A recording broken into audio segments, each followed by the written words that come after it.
Oh dear, so near, yet so far. It was Western League Cup, Les Phillips Cup semi-final here at Fairfax Park, the home of Bridgwater United. It was 0-0 going into the 87th minute. Helston looked the more dangerous, they looked the more threatening. One goal was going to settle it. The result was 2-0 to Bridgwater.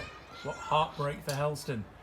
A headed goal from Jake Llewellyn's first corner kick of the afternoon. That was his first corner. George King took all the set pieces for the hosts. But his first corner was so good, it was headed in past a helpless Mike Sell. Aaron Bentley was then shown initially a yellow card for a sin bin.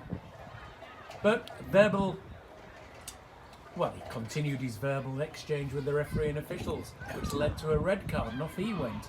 And on the counter-attack in the 3rd minute of stoppage time, Bridgwater put his tie to bed at 2-0.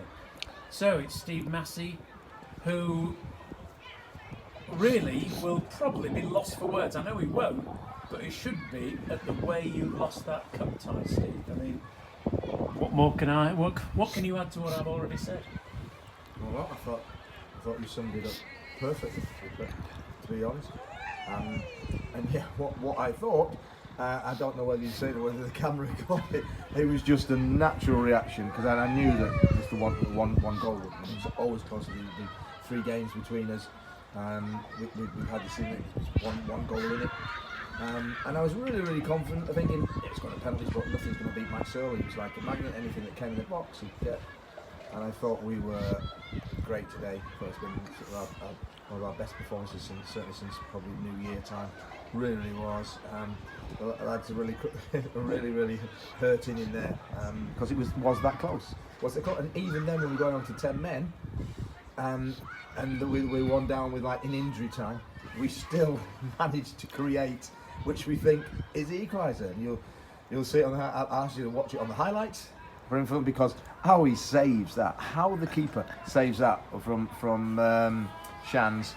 We had the break on, came in, and yeah, it's cool, isn't it? And I just, when that first goal went in, I just sank to the knees. I don't know whether the camera went.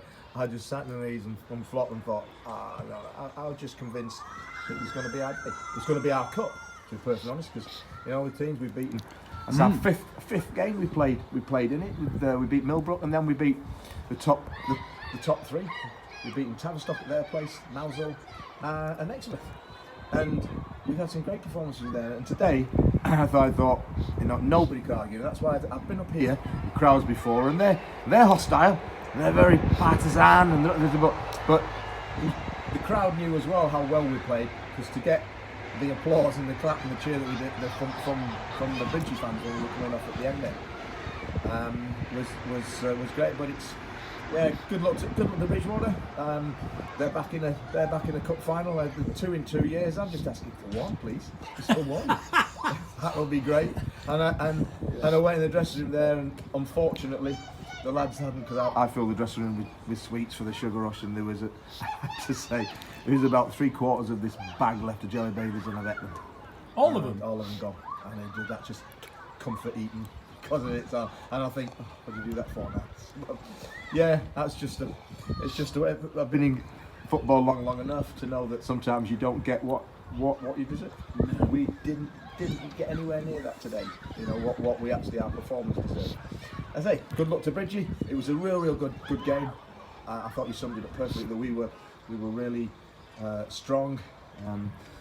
James Moxon at the top was super. Worked hard. Absolutely. Steve Colo rolled back the years, looked like he was a 24, 25-year-old again, and we looked solid, didn't we? We actually looked solid at the back. I don't know what else to say. You touched on it, Steve. You said the players in the dressing room were hurting. How much are you hurting? Oh, and I always like to say it's always been me, whether we've won, drawn, lost, like in this case. I always think that it's part of the responsibility and duty. I'm in charge of the side. People like to know, even if it's not necessarily our supporters.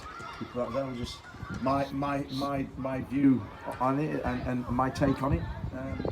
So I'd always front up what it is. I just wish it was a much happier day because again, I'd actually volunteered to win me the game, get to the final, and I'll do the dance in the winner's circle, which we have in the dressing room afterwards. But again, I didn't have to do that one. So, but I came to the club to lift silverware, and because of COVID, that was taken away from us. And that's why I look on enviously at like the likes of Falmouth and the Tour Point to lift to the South West Peninsula. That's great, and they go and celebrate, and they've got the trophy, the physical trophy in there. We were points clear, we had 26 game run on the winning game run, and COVID came. And I know we got promotion, but it's all about silverware, and I thought that was a real opportunity that we were going to do and bring back, particularly because the club had been stacked with trophies over the last fortnight with the girls and the third team and the veteran side. But it's really going to be a long journey back in the coaching and a long summer. And I've got to end this interview with a leading question. During this summer recess now, where does that leave you? Are you still going to be here next season, and if so, in what capacity? Well, yeah, I'm still going to lead in the charge into the Southern. The Southern League is what we'd like to bring here to Helston Football Club. Even today, identified areas where we think, yes, that's what we need. We need more of that.